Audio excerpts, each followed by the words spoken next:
안녕하세요. 마켓 시그널의 정다인, 이은주입니다. 네, 어제 국내 증시 6월 첫 거래일을 강한 상승 탄력을 보여주면서 마무리를 지었습니다. 6월의 첫 시작이 좋았다고 말할 수가 있겠는데요. 그런데 이제 뉴욕 증시의 6월 첫 거래일은 조금은 흔들리는 모습들이었습니다. 5월이 그래도 월간 기준으로 강했던 만큼 6월에도 강한 훈풍이 이어질 것이다라는 주장 돋보이기도 했지만 6월 참 예의주시해 봐야 될 것 같습니다. 네, 흔들리다 못해 약간은 혼란스러웠던 하루를 보냈던 것 같습니다. 거래소 오류로 인해서 일부 주식들이 99%나 폭락하는 모습이 나오기도 했고요. 그런 반면 일부 민주는 개장 전에 90% 넘게 급락을 하기도 했습니다. 일부 관련주들의 큰 등락이 이어졌던 하루였는데 구체적인 마감 상황을 확인을 해봐야 될 것 같습니다. 간밤 뉴욕 증시 상황 전해주시죠. 네, 3대 주요 지수 혼조세로 마감을 했습니다. 다만 5월의 마지막 거래일과는 조금은 상반된 모습들이 나타났는데요. 5월 마지막 거래일에 가장 강한 상승률을 보여줬던 다우존스 지수가 0.3% 하락으로 마무리를 했고요. 나스닥 지수는 0.56% 오히려 상승으로 마감을 하는 분위기가 나타났습니다. S&P 500 지수 같은 경우에는 0.11% 소폭 오르면서 거래를 마쳤습니다. 전방적으로 장 중에는 좀 하방 압력이 가해지는 모습들 나타났는데요. 미국의 제조업 지표가 미국의 경기 체력에 대한 우려를 자극했기 때문으로 풀이가 됩니다. 히트맵을 통해서 전체적인 지도 한번 확인을 해보도록 하죠. 지난 금요일장, 그러니까 31일에는 대형 기술주 중심으로 흔들림이 있었지만 나머지 종목 중심으로는 상승이 꽤 강하게 나타나는 그런 하루였는데요. 이날은 대형 기술주 크게 흔들리진 않았지만 다른 종목들에서 꽤 많은 하락, 빨강불이 지금 보이고 있는 상태가 되겠습니다. 특히 경기 체력에 대한 우려가 있다 보니까 경기에 민감하게 움직이는 파이낸셜, 금융이라든가 인더스트리얼, 산업이라든가 아니면 에너지 쪽에서 강한 하락세가 나타나는 그런 분위기였는데요. 일단 대형 기술주 한번 체크를 해보도록 하죠. 시가총액 1위 기업이죠. 마이크로소프트 0.39% 하락했고요.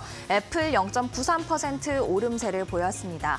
그리고 금요일장에서 하락하는 모습 나타났던 엔비디아 같은 경우에는 4.9%가량 반등세를 보였습니다. 주말 사이 새 반도체 칩, AI 칩을 공개를 했었죠. 그에 대한 영향으로 월요일장에서 반등세가 나타난 것으로 보여집니다. 한편 AMD도 새로운 AI 칩을 공개하기는 했습니다만 2% 오히려 하락으로 주가 반응이 나타났습니다. 지금 같은 시장을 놓고 엔비디아와 AMD가 경쟁을 하고 있는 만큼 아직까지는 엔비디아에 오히려 선점 우위가 효과가 작용이 되면서 엔비디아 쪽으로 수급이 쏠린 것으로 보여지고 있습니다. 또 현지 시간 지난달 31일부터 이달 4일까지 세계 3대 암학회 중 하나인 미국 임상종양학회 아스코가 진행이 되고 있는데요. 이 영향인지 제약바이오주 헬스케어 섹터가 대체적으로 상승불을 켜는 모습들 나타났습니다. 개별 이슈도 좀 있었는데요. 모더나와 머크가 이 흑색종에 대한 백신에 대한 긍정적인 결과를 추가로 발표한 바 있고요. 또 모더나는 미뤄졌던 호흡기 세포 융합 바이러스 RSV 백신에 대한 미 식품의약국의 승인을 드디어 받았다라는 소식을 전해왔습니다. 또 오펙 플러스 회의가 열리기 전에는 유가가 하락했어도 에너지 섹터 긍정적으로 반응하면서 상승 기운을 뿜었었는데 월요일장에서는 하방 압력을 아주 강하게 받았습니다. 오펙 플러스가 감산 연장에 합의를 했지만 이후에 올해 하반기부터 일부 자발적 감산을 해제하기로 했다라는 소식에 좀 더 주목하면서 국제 유가가 큰 폭으로 하락하자 에너지 섹터도 동반 하락한 것으로 보여집니다. 이어서 이날의 특징주 확인을 해보도록 하죠. 첫 번째 특징주 스포티파이가 되겠습니다. 5.67% 강세로 마감을 했습니다. 미국에서 7월부터 프리미엄 구독제 가격을 인상한다라는 보도가 있은 후 주가 상승으로 반응을 했습니다. 두 번째 특징주 파라마운트 글로벌이 되겠습니다. 이 파라마운트와 스카이댄스가 합병 조건에 합의를 했다라는 보도가 나온 이후 7.47% 강세로 월요일장을 마무리 지었는데요. 이 파라마운트 연례총회가 현지 시간 오늘 예정돼 있는 만큼 관련된 내용들이 계속해서 나올 것으로 예상이 되고 있습니다. 지금까지 알려진 바에 따르면 파라마운트 보통주 한 주에 투자자들은 $23의 보상을 받을 것으로 보여지고 있습니다. 이어서 이날도 밈 주식이 크게 움직이는 모습들 나타났는데요. 게임스톱 정규 거래의 첫 시작 굉장히 강한 상승세로 시작하는 분위기였습니다. 70% 이상의 폭등세도 나타났지만 21%의 강세로 마감을 했고요. 또 다른 밈 주식이죠. AMC도 11% 오름세를 보였습니다. 지난 일요일 키스질이죠. 이분인데 일명 포효하는 고양이가 레딧에 재등장하면서 월요일장에서 밈 주식이 다시금 주목을 받은 것으로 보여집니다. 사진 한 장을 올렸었는데요. 게임스톱 500만 주, 즉 1억 달러 이상을 보유하고 있다라는 포트폴리오 사진 한 장이 올라왔습니다. 키스질 본인의 포트폴리오인지는 자세하게 확인이 되지 않았지만 투자자들 포유하는 고양이가 게임스톱 500만 주를 가지고 있다라는 판단을 내리면서 수급이 쏠린 것으로 보여집니다. 그러면 이어서 월요일장에 영향을 미친 지표들 확인을 해보도록 하겠습니다. 경기 체력에 대한 우려를 자극했던 두 가지 지표라고 할 수 있겠는데요. 사실 S&P 글로벌 제조업 PMI는 나쁘지 않았습니다. 5월 S&P 글로벌 제조업 PMI 51.3을 기록했습니다. 지난 4월 50을 기록했었는데 그보다 조금 더 오른 51.3을 기록하면서 제조업이 확장 국면에 계속해서 위치해 있음을 알려주는 듯한 시그널을 보냈죠. 반면에 이 5월 ISM 미 공급관리협회의 제조업 PMI가 시장을 뒤흔들었습니다. 지난 4월 49.2를 기록했었는데 5월은 그보다 더 하락한 48.7을 기록하면서 2개월 연속 위축 국면에 있음을 시사했습니다. 이 부분에서 시장 참여자들이 미국 경제가 괜찮은 것인가에 대한 의문을 품은 것으로 보여지고요. 시장 전반에 하방 압력을 가한 것으로 보여집니다. 사실 이 ISM 제조업 PMI를 확인한 뒤 또 움직인 또 다른 지표 하나가 있는데요. 바로 GDP 나우가 되겠습니다.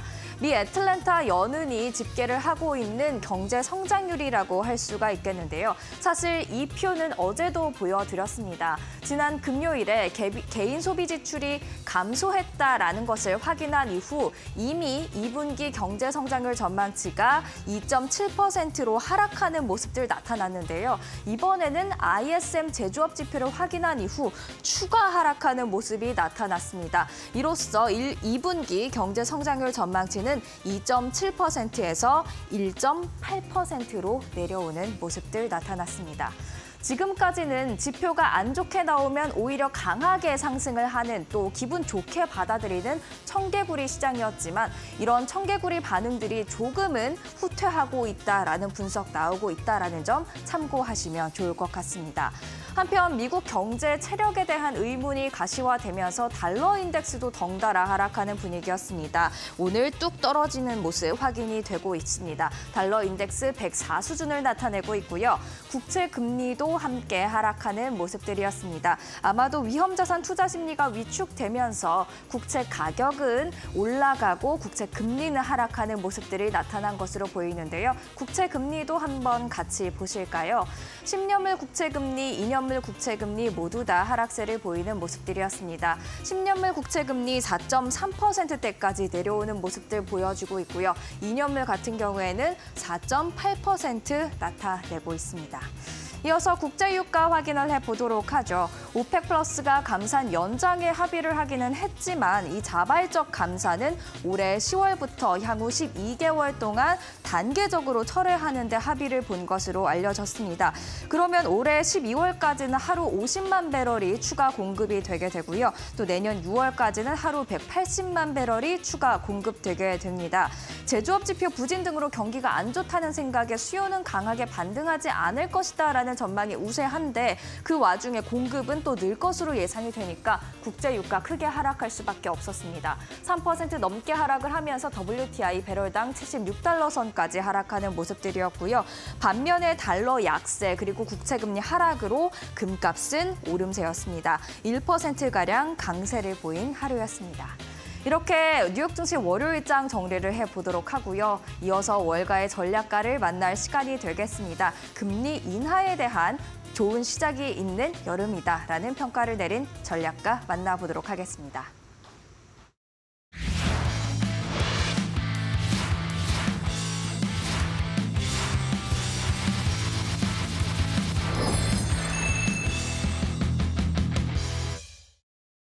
the market has taken every piece of information that might lead to a rate cut as a positive. So in a very strange flip of good news being bad news and bad news being good news for the equity market, when we see bad economic data, it usually then leads to a higher probability of the Fed cutting, and that interest rate cut spurs on a temporary rally in equities that supersedes the fundamental problem. So we're in this vortex of odd information flow.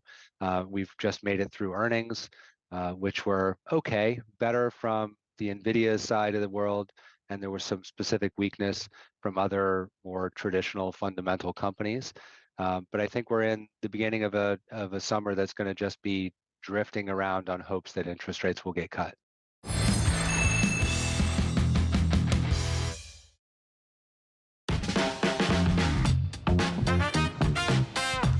네, 간밤 있었던 주요 글로벌 이슈들 함께 확인해보는 Must Know 5 시간입니다. 일단 오늘 여러 가지 지표들이 발표가 됐습니다. 5월에 제조업 PMI 지수가 확인이 됐는데요. ISM 지수와 S&P 지수가 서로 다른 방향을 보이면서 시장에서도 엇갈린 분석들이 나오고 있습니다. 일단 S&P PMI 제조업 지수 같은 경우는 보통 경기 선행 지표로 여겨지기 때문에 50보다 높으면 경기의 확장을, 낮으면 위축을 의미를 하죠. 이번 5월에 발표된 S&P 제조업 PMI 지수는 51.3으로 전월 대비 오름폭을 보였고요. 경기가 지속적인 확장 국면에 있다라는 부분을 시사하기도 했습니다. 그중에서도 투입 비용 상승률이 13개월 만에 최고치 수준으로 집계가 됐습니다. 이 알루미늄이나 구리를 비롯한 원자재 가격과 운송 비용이 증가한 것으로 확인이 되고요. 또 S&P 글로벌에 따르면 기업들은 신규 주문 증가세가 향후 몇 달 동안 지속될 수 있다라는 낙관론에 힘입어서 내년에도 생산량이 증가할 수 있다라고 전망을 내놓기도 했습니다. 생산 능력 확대도 긍정적인 심리에 기여한 것으로 보여집니다. 반면 5월에 ISM의 제조업 PMI는 전달 대비 0.5%포인트 하락하면서 48.7을 기록했습니다. 그중에서도 고용지수가 전달 대비해서는 2.5%포인트 오른 51.1로 집계가 됐는데요. 지금까지 7개월 연속 감소하기만 하다가 처음으로 반등하는 모습을 보였습니다. ISM 제조업 지수만 놓고 보면 미국의 제조업 경기가 두 달째 둔화되고 있는 모습으로 나타나고 있습니다. 특히 지불 가격이 뚝 떨어지면서 물가 압력이 낮아졌다라는 신호로 해석이 되면서 간밤 국제금리는 하락을 하기도 했습니다. 일단 제조업 지수 부진으로 미국의 2분기 경제 성장률 또한 예측치가 하향으로 조정이 됐는데요. 기존 2.7%에서 1.8%로 크게 밀려나는 모습이 나왔습니다. 이어서 기업들의 소식들도 확인을 해보도록 하겠습니다. 지금 대만에서 굉장히 뜨거운 이슈들이 계속 나오고 있죠. 이 컴퓨텍스 타이베이 2024가 열리고 있는데 글로벌 빅테크 수장들이 너도 나도 할 것 없이 모두 차세대 반도체와 관련된 이야기들을 내놓고 있습니다. 주말 사이에는 엔비디아가 그리고 어제는 AMD가 차세대 AI 가속기를 공개를 했습니다. 인공지능 칩의 선두주자인 엔비디아에 이어서 어떻게 보면 대항마의 역할을 하고 있는 AMD 또한 오는 27년까지의 계획을 미리 발표를 했는데요. 어제 테크 엑스포에서 리사수 AMD 최고 경영자는 첨단 가속기인 인스팅스 MI325X를 연내 출시할 계획이라고 밝혔습니다. 이 칩은 첨단 데이터 센터부터 노트북까지 대부분의 기기에 탑재할 수 있는 칩으로 이전 시리즈와 비교해서도 최대 35배 향상된 AI 추론 성능을 제공하는데요. AMD는 이후 내년에 MI350 시리즈를 선보이고 오는 26년에는 MI400 시리즈를 출시할 예정이라고 합니다. 이를 놓고 수 CEO 같은 경우는 AMD가 엔비디아의 가장 중요한 경쟁자 중 하나로 부상했다면서 AMD의 차세대 프로세서가 이 경쟁자들의 최고 제품들과 경쟁할 것이라고 덧붙이기도 했습니다. 그러면서 AI는 AMD의 제1 우선순위다라고 이야기하면서 앞으로도 AI 시장에서의 경쟁에 밀리지 않겠다라는 의지를 보이기도 했는데요. 그리고 어제 또 국내 시장에서 불거졌던 게 바로 삼성전자와 AMD의 파트너십이었습니다. 이를 놓고는 구체적인 질문에 대답을 해주지는 않았지만 현재 국내에서는 좀 긍정적으로 우리가 AMD와 함께 갈 수 있지 않을까 하는 기대감이 나오고 있는 것 같습니다. 이렇게 차세대 로드맵을 공개했음에도 불구하고 주말 사이 루빈을 공개했던 엔비디아랑은 사뭇 다른 분위기가 AMD에서는 포착이 됐습니다. 어제 엔비디아 5% 가까이 반등했던 반면에 AMD는 2%대 주가 하락을 보이며 마무리를 지었습니다. 다음 소식으로 넘어가 보도록 하겠습니다. 최근 중국 안에서 특히 비아디 전기차가 지속적인 판매량 증가세를 보이고 있습니다. 5월 달에 전기차 판매량이 공개가 됐는데 전년 대비해서도 38% 증가하면서 지속적으로 글로벌 안에서 판매량을 확대해가는 모습이 나오고 있습니다. 이 중에서도 해외 판매량이 전년 대비는 무려 260%의 증가세를 보였다라고 하고요. 5월의 누적 판매량도 전년 대비 26.8% 증가했습니다. 이에 앞서서 비아디는 지난달 제품 발표회에서 5세대 하이브리드 시스템을 공개하기도 했는데요. 해당 시스템이 장착된 신차는 엔진 열 효율이 46%에 달하는 것으로 확인이 됐습니다. 이 해당 기술을 토대로 중국의 증권사들은 비아디의 올해 판매량 예상치를 더욱더 높이고 있는 상황이고요. 간밤 미국의 베런스지 같은 경우도 비아디의 이러한 새로운 기술과 판매량을 놓고 긍정적인 전망치를 공유하기도 했습니다. 반대로 미국의 대표 전기차 브랜드인 테슬라 같은 경우는 오히려 울상을 짓는 모습이 나오고 있는데요. 이 테슬라 같은 경우는 월별로 판매량을 공개하지 않기 때문에 일단 7월 달에 발표되는 2분기에 인도 대수를 먼저 확인을 해야 될 것 같습니다. 하지만 중요한 건 전년 대비해서도 오히려 역성장할 것이다라고 베런스지가 현재 전망치를 내놓고 있는 상황이죠. 일단 테슬라 오늘장에서도 1% 하락하면서 약세 흐름은 계속해서 이어지고 있습니다. 오늘 시장의 또 다른 숨은 주인공으로 우리가 밈 주식들도 확인을 해볼 수 있겠습니다. 이 로어링 키티라는 별명을 가진 한 개인 투자자로 인해서 관련 밈 주식들이 개장 전부터 지속적인 가격 상승을 보여왔는데요. 특히 게임스탑 같은 경우는 장전의 90% 그리고 AMC 엔터테인먼트도 28% 동반 상승하는 모습이 포착이 되기도 했습니다. 이번 상승은 로어링 키티의 이름을 가지고 활동하는 키스길이 본인의 레딧 계정에 1억 8천만 달러의 게임스탑 주식과 옵션을 보유하고 있음을 보여주는 스크린샷을 게시했기 때문인데요. 말 그대로 본인이 보유하고 있는 주식 인증에 나서면서 다시금 밈 폭등장을 만들어내고 있습니다. 여기서 끝이 아니라 길 같은 경우는 카드 게임의 녹색 역방향 카드를 X의 사진으로 공개하기도 했습니다. 그 카드의 사진을 놓고 여러 가지 의견들이 분분하지만 마켓워치 같은 경우는 확실히 투자자들의 새로운 관심을 불러일으킬 것이다 라고 분석하기도 했습니다. 일단 레딧과 같은 소셜미디어에서 개인 투자자들의 영웅으로 부상한 키스길 덕에 한 달 동안 게임스타 주가는 100% 넘게 오르면서 2021년 이후 최대폭의 상승치를 보여주고 있는데요. 키스길이 그리고 있는 마지막 그림 과연 어디까지 보고 행동을 하는 걸까요? 관련 밈 주식들의 흐름도 계속해서 파악을 해보셔야 될 것 같습니다. 마지막으로 암호화폐 시장 상황도 보도록 하겠습니다.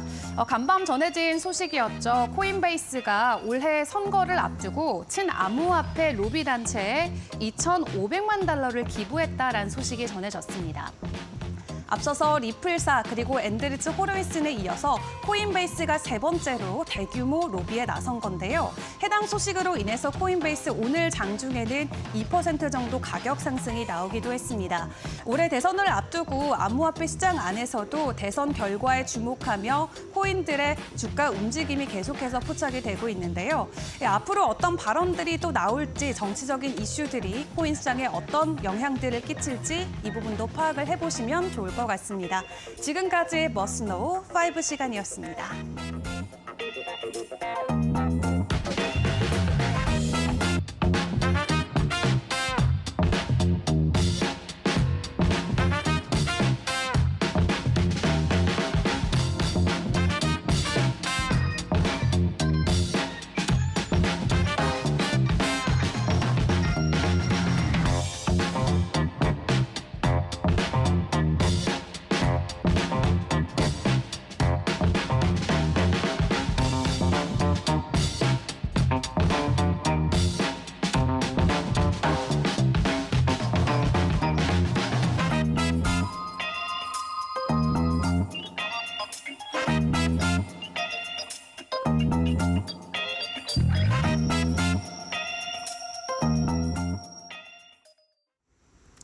마켓 이슈 시간입니다. 오늘은 김덕후 주식회사 플래처 대표와 전화 연결 통해서 월요일장 정리를 해보도록 하겠습니다. 대표님 안녕하세요. 네, 반갑습니다. 네, 미국 증시 원래는 청개구리 시장이었습니다. 지표가 안 좋게 나오면 흔히 강하게 상승하는 그런 모습들 나타나줬는데 오히려 이제는 그렇게 청개구리 반응이 강하지가 않은 것 같습니다. 미국의 경기 체력에 대한 우려가 커지면서 조금은 혼조세를 나타내는 모습들이었어요. 어떻게 보셨나요? 네, 말씀하셨던 것처럼 최근 미국 증시에서는 주요 경제 지표에 주목을 하고는 있습니다만은 오히려 경제 지표가 견고하게 나올수록 증시에서는 부정적으로 받아들이고 있는 것 같습니다. 특히 이제 연준에서는 금리 인하에 대한 시점을 계속 지연시키고 있기 때문에 아무래도 지금 시점에서는 뭐 제조업 지수라든가 그리고 이제 물가 지수에 대한 부분들에서의 부담이 이제 결국은 금리 인하를 완화할 것이다. 즉 완화적이고 비둘기파적인 연준 태도를 전환시킬 것이다라고 기대를 하고 있는 것 같습니다. 오늘 시장에서도 미국 증시는 마찬가지로 ISM 제조업 지수를 중심으로 해서 제조업 부진 그리고 건설업 부진에 주목을 하고 있는데 최근 이제 PMI 지수가 그래도 2달 연속 하락세를 하게 되면서 지금 미국 증시 내에서도 이제 온전한 경제 성장이 아닌 부실 성장에 대한 우려의 목소리도 나타나고 있습니다. 최근 이제 미국 증시에서도 실업률 자체는 아직 4%대를 돌파를 하진 않았기 때문에 완전 고용 상태에 머물러 있다라는 연준의원의 발언도 있습니다만은 문제는 이게 이제 우리가 잘 알고 있는 일용직 그리고 우리가 비정규직에 대해서의 고용 수치가 많이 늘어난 것이기 때문에 현재 기업들의 부담이 상당하다는 부분을 좀 참고할 수 있을 것 같습니다.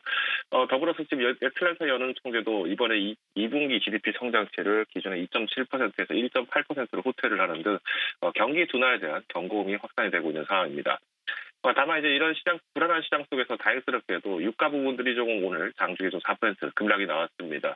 저는 이제 오펙 플러스에서 이제 사우디 리야드에서 진행됐던 오펙 플러스 회의에서 공식 감산량을 내년까지 200만 배럴을 이제 유지하는 것으로 합의가 됐었는데 여기에 이제 자발적 감산분에 대해서는 오히려 조기 종식이 가능하다라는 이슈가 보도가 되기 시작하면서 유가가 장중에 하락을 한 것으로 보여집니다. 특히나 이제 이번 달에도 이번 6월이 종료가 되면 166만 배럴을 감산을 하기로 했던 총 8개국에 대해서도 마찬가지로 이슈가 있기 때문에 일단 에너지 가격에 대한 부분들을 좀 일시적인 조정의 가능성을 주목을 하고 있습니다. 오늘 미국 3대 지수 같은 경우는 혼조세 마감을 진행을 했습니다. 다만 이제 나스닥 지수 그리고 필라델피아 반도체 지수 같은 경우에는 엔비디아 그리고 AMD의 주가에 대해서 주목을 하게 되면서 소폭의 상승이 있었습니다. 엔비디아 그리고 AMD에 대해서 시장이 주목하는 분위기가 나타나긴 했지만 주가는 완전히 상반된 움직임을 보였습니다. 엔비디아는 반등을 한 반면 AMD는 똑같이 새로운 AI 칩을 공개했는데도 불구하고 2%대 하락세를 기록을 했는데요. 이 부분 저희가 어떻게 해석을 해야 할까요? 네, 우선 시장에서는 아무래도 절대 강자의 위치에 있는 엔비디아의 모습을 주목을 하는 것 같습니다. 다만 이제 AMD에서 어제 대만 타이베이에서 열렸던 컴퓨텍스 2024에서 최첨단 가속기인 인스팅트 MI325X를 이제 공개를 하게 됐는데 연내 출시 계획이라는 발표가 나오게 되면서 현재 시장에서의 포석을 잡고 있는 엔비디아가 상대적으로 강세를 보여진 것 같습니다. 다만 이제 AMD에서는 이제 차세대, 즉 우리가 엔비디아에서의 대항마로서 이제 거론이 자주 되고 있는데 이번에 리사스 CEO도 마찬가지로 차세대 제품에 대해서는 3나노 게이트 올라운드 방식의 기술 반도체를 도입하겠다라고 의사를 밝힌 바 있습니다. 여기에 이제 대만 중앙통신사가 마찬가지로 삼성전자의 3나노 게이트 올라운드 기술 반도체 구입 계획이 있느냐라는 질문에 대해서는 가장 앞선 기술을 사용할 전념이다라고 이제 답변한 바와 같이 오늘 시장에서는 아무래도 이 기술 반도체 쪽 특히나 게이트 어라운드 방식을 꽤 오랫동안 고집을 해왔던 이 삼성전자와의 연계성을 한 번 더 주목을 하시면 좋을 것 같습니다. 더불어서 이제 오늘은 미국 증시보다는 사실 유럽 증시 그리고 인도, 멕시코 증시가 조금 더 이슈가 되지 않았나라고 보고 있습니다. 인도 같은 경우에는 모디 총리가 출구조사에서 이미 3선이 사실상 확정되다 보니까 공공지출 확대에 부분에 기대감이 커지고 있습니다. 아시겠습니다만 인도에서는 유권자 수가 9억 명이 넘기 때문에 상당한 인파들이 이제 지지를 받았다는 점이 좀 주목이 되고 있는데 최근 이제 탈중국화 현상이 강화가 되기 시작하면서 외국인 투자가 활성화되고 있습니다. 더불어 멕시코 같은 경우에도 200년 만에 첫 여성 대통령이 당선이 됐는데 현재 이제 갱단들로부터 이제 어떤 치안 불안들 등의 요소가 발생되면서 3월 당일날에도 유혈 사태가 발생하는 되게 안타까운 사고들이 많이 있었습니다. 다만 이제 멕시코 같은 경우에도 마찬가지로 중국에서 이제 신규 투자들이 이제 축소가 되고 아니고 오히려 미국의 관문 역할로 하고 있는 국가이기 때문에 지금 멕시코의 GDP 같은 경우에는 이미 대한민국을 초월한 상태입니다. 이 부분에서 봤을 때 이번 여성 대통령의 첫 당선이 오히려 이제 미국과의 경제 회복들 관련해서 어떤 이슈들을 이끌어낼지가 주목을 받고 있습니다. 유럽 지수 같은 경우에는 PMI 지수 그리고 CPI 지수가 마찬가지로 견고하게 나오기 시작하면서 오히려 이제 제조업 부담이 완화가 되고 있습니다. 오늘 시장에서는 아무래도 미국 증시의 제조업 부분을 좀 부진해 주목을 좀 하시면서 오늘 관련 종목들 그리고 이제 미국 대미 수출 기업들 한 번 더 살펴보시면 좋을 것 같습니다. 마지막으로 이제 미국의 대장 개미, 우리가 밈 주식의 대장이라고 이게 소개가 되었었던 로어링 키티가 이제 게임스톱 보유 주식을 공개를 하게 됐는데 사실 지금 미국 증시 같은 경우에도 굉장히 많은 변동성을 보이고 있습니다. 국내 증시 같은 경우에도 특별한 이벤트가 없다 하더라도 종목의 급등이 연출되는 경우가 굉장히 많은데 여기에 이제 반대 매매라든가 혹은 공매도세에 대해서 대응을 하는 모습이 아무래도 이제 미국 시장에서는 이 로어링 키트를 중심으로 이루어지다 보니까 미국 시장 내에서도 굉장히 수급과 맞지 않고 실적과 맞지 않는 거래 변동이 많아지고 있습니다. 때문에 우리 국내 주식도 이런 밈화되는 주식에 대해서는 매매를 하실 때 반드시 실적 기반에 대해서의 확인을 반드시 하셔야 된다는 점 참고드리면 좋겠습니다. 네, 또 국내 증시 간략하게 살펴보면 좋을 것 같은데요. 뭐 AMD와 연관해서 삼성전자 한번 예의주시해 봐야 될 것 같다라고 말씀을 해주셨는데 사실 어제 국내 증시에서 가장 강력한 이슈가 하나가 있었다면 아마도 이제 동해에 석유와 천연가스가 매장돼 있을 가능성을 언급한 대통령의 브리핑이 아니었을까 싶습니다. 그 소식이 전해진 이후 상한가로 간 종목들 굉장히 많았거든요. 이런 종목들 저희가 오늘은 어떻게 대응을 해야 할까요? 네, 어제 윤석열 대통령께서 이제 포항 앞에 영일만 지역 인근에서 이제 유전 개발 가능성에 대해서 주목을 하게 되면서 시추 계획을 발표를 했습니다. 다만 이제 이 내용은 이제 1966년 이제 박정희 대통령 때부터도 이미 이제 영일만에 대해서 시추 계획에 대해서 그리고 이제 자원 탐사 계획을 이제 꾸준히 진행을 해왔었는데 문제는 지금 현재 발표된 지수로는 이제 140억 배럴까지도 이제 수출이 가능하기 때문에 석유는 약 4년 정도 사용이 가능하고 천연가스는 29년치가 매장이 되어 있다고 합니다. 문제는 이제 이 발표 내용의 시기가 굉장히 좀 민감한 시기입니다. 2025년 6월 같은 경우에는 오히려 이제 우리가 잘 알고 있는 뭐 7광구, 즉 우리가 한일 공동 개발 수역에 대해서 이제 최종적으로 일본이나 한국이 먼저 재협상 및 협정 중단을 지금 요청할 수 있는 기간이기 때문에 오히려 저는 지금 윤석열 대통령께서 지금 이렇게 발표를 한 부분들은 이 앞으로의 7광구 개발에 대해서 전부 다 이슈가 되지 않는 이상은 단기적으로 매물이 나올 가능성이 굉장히 크다라고 판단을 하고 있습니다. 때문에 지금 우리가 이제 석유 섹터 그리고 이제 천연가스 등 우리가 자원 개발 섹터는 앞으로 1년 동안 좀 높은 변동성을 보일 가능성이 있고요. 만약 7광구 쪽을 놓친다라고 하게 되면은 실제 우리가 공동 개발 수역에서 약 80% 정도를 일본에게 할애하게 될 수밖에 없습니다. 이미 일본은 지난 2월부터 해서 한국과의 재협정, 즉 재조정을 위해서 이제 기준치를 다시 적용해야 한다는 주장을 하고 있는 상황이기 때문에 이 변동폭 자체에서는 조금 더 매매를 하실 때 유의하셔야 된다는 점 참고하시면 좋을 것 같고요. 어제 이제 수익을 나신 분들 같은 경우에는 일단 반절 정도는 매도를 하시는 게 바람직하다라고 판단하고 있습니다. 변동성에 대비를 하는 그런 대응이 필요할 것 같습니다. 지금까지 김덕후 주식회사 플래처 대표와 전화 연결해봤습니다. 대표님 말씀 감사합니다. 감사합니다. 이어서 시장에 영향을 미칠 수 있는 마켓 리더들의 한마디 듣고 오겠습니다.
안녕하세요. 메이토크 신일섭입니다. 오늘의 주제는 엔비디아의 추가 상승, HPE 실적에 달렸다.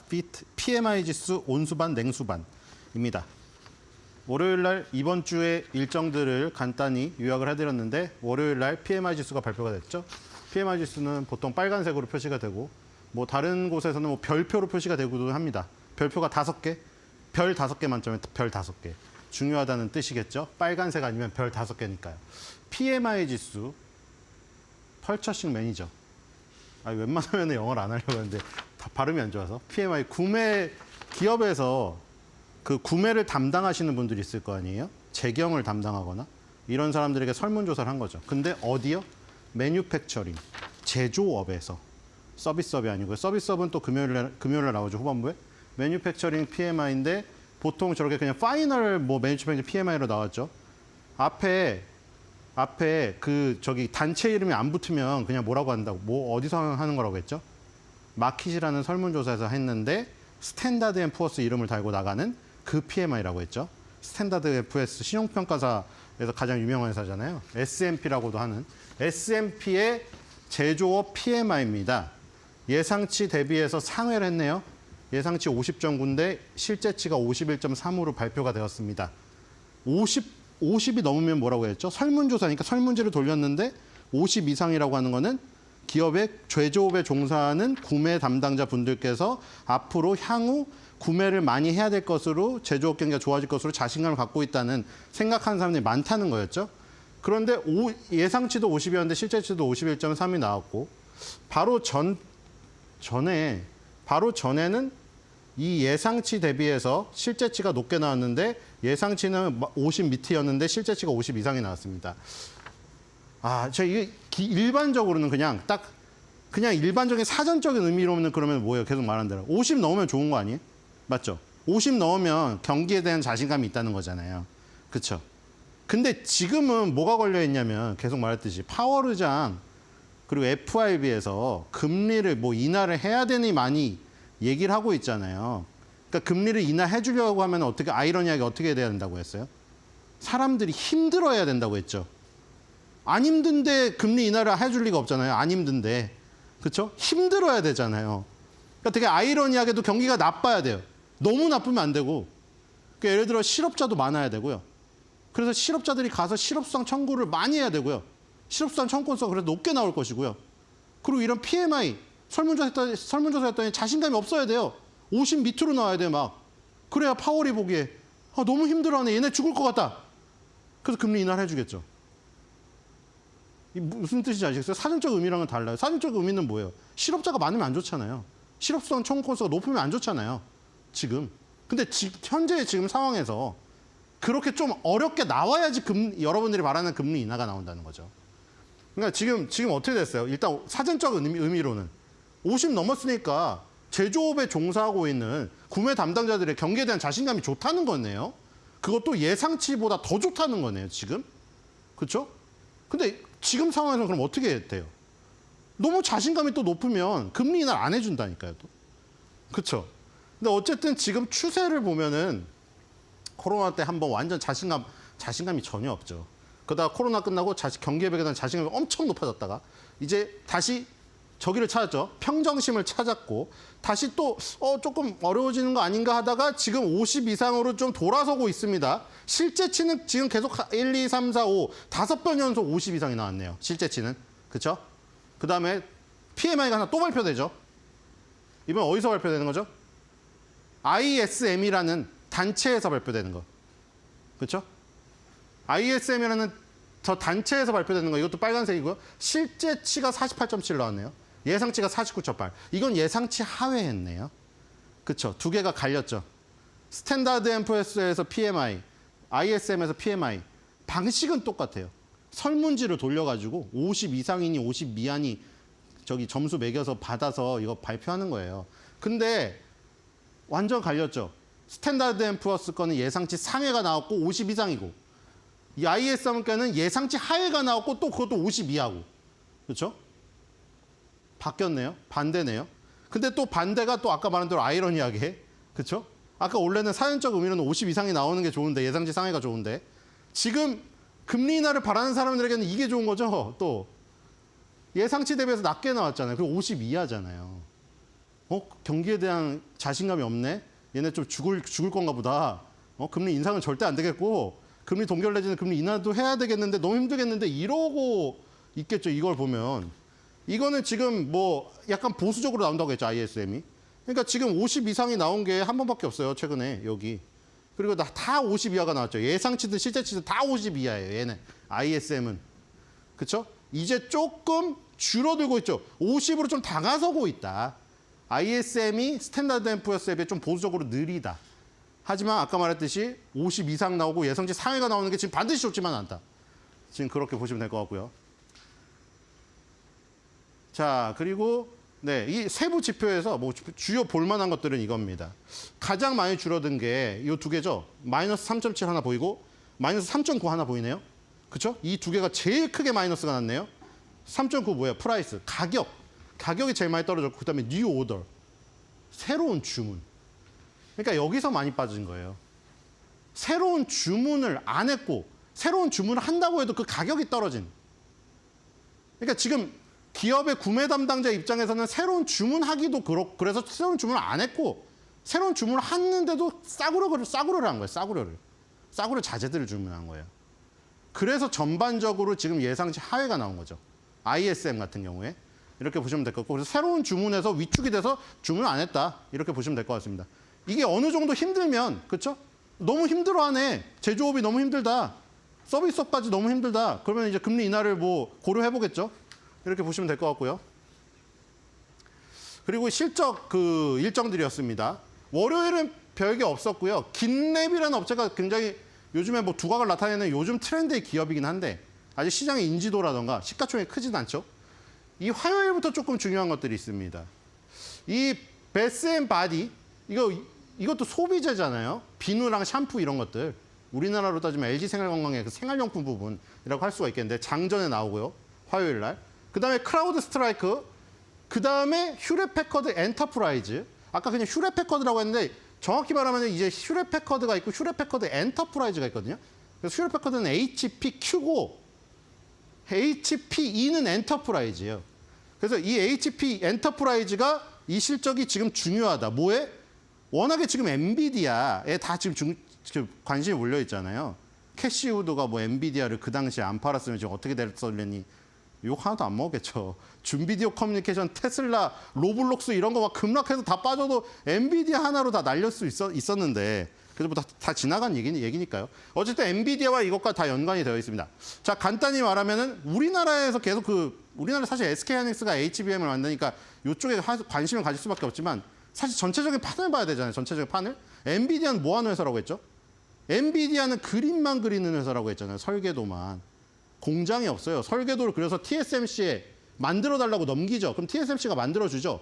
그다음에 AS 테크놀로지 같은 회사가 후공정을 담당하기도 하고 그리고 그 맨 첫 단에는 도표 많이 보여드렸잖아요. ARM이라는 회사에서 아이디어를 빌려다 쓴다. 그다음에 이게 다 어디다 쓰이는 거예요? 어디서? 집에 개인용 PC에 쓰이는 건가 이게? 개인용 PC를 그렇게 비싼 GPU를 달고 뭐하러 합니까? 거기다 돈을 그렇게 드릴 수도 없잖아요. 데이터 센터에 들어가죠. 데이터 센터를 만드는 회사들은 누구 있어요? 지금 데이터 센터를 만드는 회사. 엔비디아, 아마존, 구글, 메타 이런 회사들이죠. 데이터 센터 전체를 구축하는 회사들. 그럼 거기에 들어가는 서버를 만드는 업체는 누구예요? 서버. 바로 휴렛패커드 엔터프라이즈, 델 컴퓨터, 레노버, 우리 옛날에 PC 살 때 고민했던 그 브랜드들이잖아요. 맞죠? 델 살까, 휴렛패커드 살까, 레노버 살까 고민했던 그 컴퓨터 메이커들이잖아요. 데이터 센터 인공지능 시대를 맞아서 다시 부활한 거예요. 왜냐면 그게 지금 다 이름이 잊혀졌죠. 왜 잊혀졌죠? 애플이라는 모바일 시대의 왕자가 등장해버리니까 얘네가 다 잊혀져 버린 거죠. 거기서 둘이 다른 선택을 합니다. 델은 상장 폐지를 결정해요. 어차피 우리 주가 제대로 평가 못 받으니까. HP는 무슨 결정했냐? HP라는 회사, 컴퓨터 담당 회사랑 그 분사하고 이 요즘에 이제 뜨는 때를 분사를 따로 했어요. 휴렛패커드 엔터프라이즈. 얘네가 이제 데이터 센터 서버를 만드는 회사예요. 서버는 이제 거기서 자료를 뿌려주는 회사라고 봅니다. 우리가 클라이언트라고 해요. 우리가 손님이에요, 손님.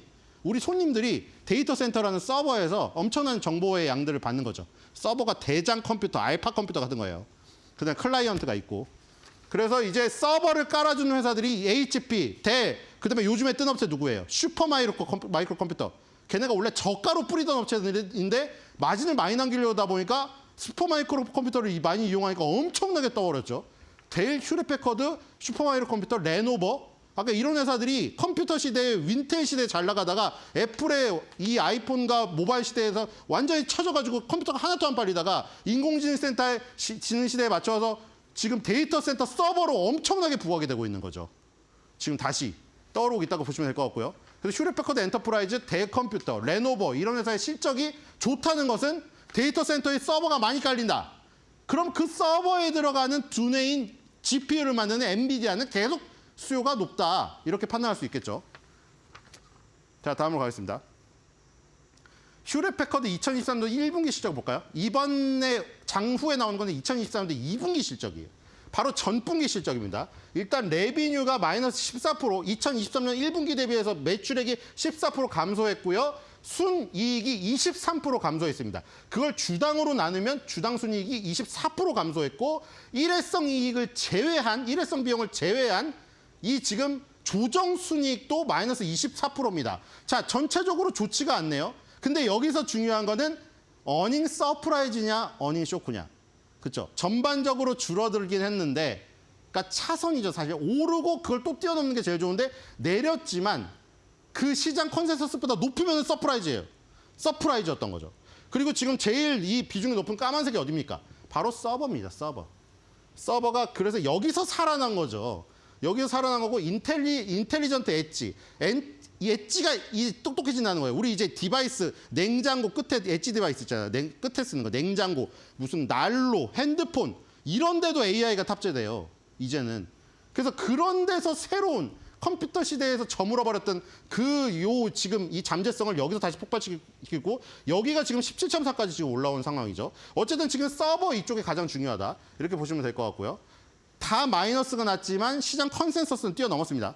뒤로 가보겠습니다. 이거는 2023년 1분기니까 그냥 넘어가겠고요. 네, 2023년 1분기 거니까요. 말 설명했습니다. 자, 휴레패커드 그래서 지금 보면은 여기서 매출액은 예상치보다 낮게 나왔어요. 매출액은 예상치보다 낮게 나왔는데 뭐가 어닝 서프라이즈냐? 이익이요. 다시 보시면은 주당 순이익이 어닝 서프라이즈가 나왔습니다. 그래서 매출액은 줄어들었지만 주당 순이익이 지금 4분기 연속 어닝 서프라이즈가 나와가지고 이 부분에 지금 시장에 더 주목을 해준다면은 그죠? 마진은 많이 남겼네. 이러면 주가는 오른다. 그 다음에 그 전에 델 컴퓨터가 발표를 했죠. 보도록 하죠. 자, 델만 보고 그냥 마무리하도록 하겠습니다. 자, 델하고 휴레패커드, 지금 레노버 전부 다 서버 시장에서 지금 활약하고 있는 애들인데 델 컴퓨터는 매출액도 어닝 서프라이즈였고요. 그 다음에 순이익, 주당 순이익도 여기까지 어닝 서프라이즈 3분기 하다가 여기에서 어닝 쇼크가 나왔어요. 시장에서 여기에 주목을 해버렸거든요. 매출액이 델이 늘었으니까 아까 말한 대로 델이 서버를 많이 공급을 하니까 엔비디아가 좋겠네 했는데 얘가 마진이 안 좋게 나온 거예요. 그래서 분위기 때문에 꺼지긴 했는데 결국 그 얘기는 뭐예요? 델은 돈이 안 남는데 엔비디아가 돈 번 거예요. 지금. 그러니까 아까 슈퍼마이크로 컴퓨터가 좋은 이유가 슈퍼마이크로 컴퓨터는 싸게 서버를 제공하거든요. 그렇기 때문에 델이라든가 휴레패커드는 이익을 적게 남겨서 장사를 하고 슈퍼마이크로 컴퓨터는 이익을 많이 남길 수 있다는 거죠. 그래서 지금 오늘의 한 줄 매도평. 그래서 휴레패커드 엔터프라이즈의 실적에 엔비디아 연관된 건 사실인데 결론은 서버는 곰이 만들고 돈은 엔비디아가 번다.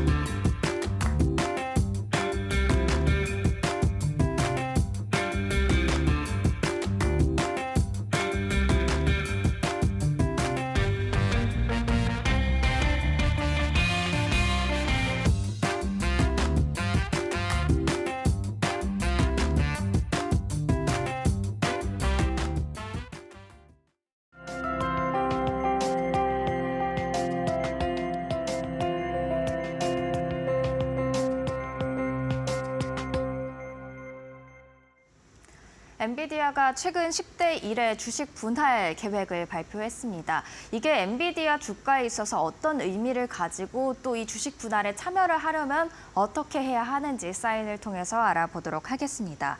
일단 주식 분할 왜 할까부터 짚어보고 넘어가겠습니다. 주가가 너무 올라서 또 높게 형성돼서 일반 투자자로서는 접근하기가 어려운 종목들이 간혹 가다가 있습니다. 바로 예를 한 가지 들면 버크셔 서웨이 클래스 A 주식이 아마 대표적이지 않을까 싶은데요. 주식 분할을 안 하는 그런 주식으로도 유명한 게 바로 이 클래스 A 주식이 되겠습니다. 거래가 된다는 게 참 놀라울 정도로 주식 가격 매우 높게 형성이 돼 있습니다. 62만 7,400달러에 형성이 돼 있죠. 우리 돈으로 하면 한 주에 약 8억 원 정도가 하는 겁니다. 이게 접근 가능한 사람이 얼마나 있을까요? 한 주에 8억 원이라면 여러분은 매수하실 수 있으신가요? 이렇듯 주가가 높기 때문에 일반 투자자로서는 접근하기 어려운 경우 주식 분할을 통해서 좀 접근성을 높이는 경우들이 있습니다. 엔비디아도 마찬가지라고 할 수가 있겠습니다. 엔비디아 주가 최근에 참 많이 올랐습니다. 지난 1년 차트 함께 보고 계시는데요. 1년 전까지만 해도 사실 비싸야 한 50만 원 정도면 이 엔비디아 한 주를 보유를 할 수가 있었는데요. 최근 주가가 강하게 오르면서 이제는 한 주를 매수하기 위해서도 150만 원 정도가 필요합니다. 개인 투자자 입장에서는 50만 원도 꽤 큰 금액이었는데 이 150만 원의 한 주를 매수하기가 좀 불안하거나 겁나거나 부담이 될 수가 있겠죠. 그걸 아는지 엔비디아가 이번 실적 발표 때 10대 1의 액면 분할 계획, 주식 분할 계획을 발표했습니다. 지난 2021년 5월에 4대 1 액면 분할했던 것에 이어서 3년여 만에 다시 한번 10대 1 액면 분할에 나서는 건데요. 이 액면 분할의 원리를 제가 차트로 한번 그려와 봤습니다. 몇 대 몇 주식 분할이라고 하는 것처럼 이렇게 하나의 주식을 여러 개의 주식으로 쪼개는 거다라고 볼 수가 있겠습니다. 5대 1 액면 분할이라면 이 10,000원을 2,000원짜리 5개로 나눈다라고 생각을 하시면 될 것 같고요. 10대 1의 액면 분할이라면 10,000원을 1,000원짜리 10장으로 나눈다라는 그런 개념으로 이해하시면 될 것 같습니다. 즉 액면 분할을 하면 주식 유동성은 커질 수가 있습니다. 왜냐하면 접근이 가능해지기 때문이죠. 예전에는 10만 원 하던 한 주를 이제는 10,000원에도 살 수 있다라고 하면 많은 분들, 더욱더 많은 분들이 그럼 나도 그 주식 사볼까라는 생각을 하실 겁니다. 즉 수요가 많아지면서 유동성, 거래가 더욱더 활발해질 수 있다라는 겁니다. 사실 이 액면 분할 과거에는 엄청난 인기를 끄는 그런 효과를 가지고 있었습니다.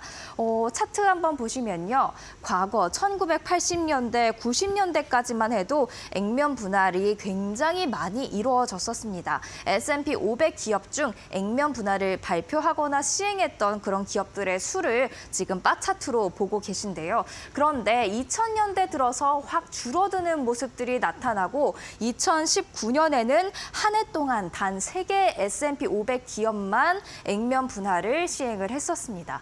왜 이렇게 갑자기 줄었는가 생각을 해보니까 이제는 소수점 거래가 가능해졌죠. 그렇기 때문에 굳이 액면 분할을 하지 않아도 좀 소수점으로 거래를 하면서 접근성이 높아졌기 때문에 기업들이 액면 분할 효과를 크게 누리지 못해서 이렇게 횟수가 적어졌다라는 분석이 있습니다. 하지만 액면 분할을 하면 주가가 오른다라는 그런 이야기도 있는데요. 원리에서 살펴봤지만 사실 액면 분할은 그냥 단순히 주식을 쪼개는 것에 불과합니다. 10,000원짜리 한 장으로 들고 있든 1,000원짜리 10장으로 들고 있든 그 가치는 동일하죠. 그런데도 보통 시장은 이 액면 분할을 호재로 받아들이고요. 이에 따라서 주가가 오르기 마련입니다. 엔비디아의 주가 상승은 온전히 이 주식 분할 때문이라고 받아들이기 어렵기 때문에 그 영향이 조금은 덜할 치폴레 멕시칸 그릴의 주가로 한번 설명을 해드리려고 합니다. 지난 3월에 무려 50대 1의 액면 분할을 발표했습니다. 아마 액면 분할은 6월에 시행이 될 것 같은데요. 아직 액면 분할이 이루어진 것도 아닌데 그 발표 시점 이후 지난 5월 31일까지 약 3개월여 동안 주가가 12%가량 올랐습니다. 특별한 호재가 없었는데도 주가 상승이 발생을 한 거죠. 왜냐? 앞으로 유동성이 늘어날 것을 기대하면서 많은 시장 참여자들이 선점하는 선반영된 그런 주가에 들어왔기 때문입니다. 더 쉽게 말해서 10,000원이면 비싸서 못 샀다고 할 주식 1,000원이면 살 수 있으니까 더 많은 투자자들이 몰리겠지 하고 액면 분할 이전에 많이들 들어오면서 매수세가 강해졌고 주가 오름세로 반응을 한 겁니다. 엔비디아의 액면 분할도 마찬가지일 겁니다. 10대 1의 액면 분할을 발표했기 때문에 만약에 엔비디아 한 주가 $1,100라고 가정을 했다면 10대 1 한 주당 $110짜리 10개를 가지게 되는 건데요. 이 시점이 중요할 것 같습니다. 현지 시간 기준으로 6월 6일 장 마감 기준 한 주를 보유한 사람에게 7일 장 마감 후에 9개의 주식이 추가로 배분되는 겁니다. 국내 투자자라면 T+2를 생각을 하셔야 되기 때문에 오늘 또는 늦어도 내일 매수를 하셔야 안전하게 주식 분할에 참여하실 수 있다는 점 참고를 하시면 좋을 것 같습니다. 또 이렇게 주식 분할된 가격으로는 10일 월요일부터 거래가 될 예정입니다. 또 뱅크 오브 아메리카가 액면 분할의 다음 타자들로 다음과 같은 기업들을 꼽았습니다. 주가가 $500 전후에 이르게 되면 보통 기업들이 액면 분할을 고려할 수 있다라는 그런 판단에서 다음과 같은 종목들을 꼽아봤는데요. 뱅크 오브 아메리카 분석에 따르면 액면 분할을 발표한 이후 12개월 동안 평균적으로 25%의 수익률을 내는데 보통 시장을 아웃퍼폼하는 성과라고 합니다. 하지만 아웃퍼폼이 당연한 것은 아니기 때문에 한번 기업 펀더멘털도 확인하고 들어가시는 게 좋을 것 같습니다. 지금까지 사인이었습니다.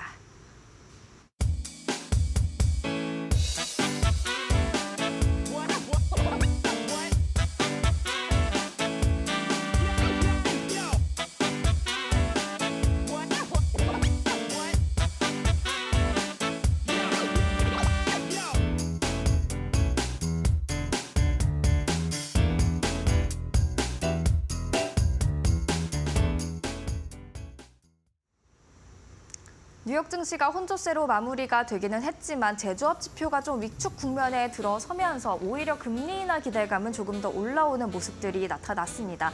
지금 11월로 보고 있던 첫 금리 인하 시점을 시장은 9월로 다시 한번 앞당기는 듯한 모습도 포착이 되고 있는데요. 국내 증시에도 이런 기대감이 훈풍으로 작용할 수 있을지 지켜봐야겠죠. 네, 어제는 PCE 지표를 잘 소화하면서 일단 상승 마무리에 들어갔는데 오늘 제조업 지수로 인해서 국내 증시는 어떤 변동성을 보일지 저희와 계속 함께 하시면서 계산 전략 확인을 해보시면 좋을 것 같습니다. 그럼 저희는 잠시 후 7시에 다시 찾아뵙고 국내 전략들 함께 꼼꼼하게 세워보도록 하겠습니다. 채널 고정해주세요.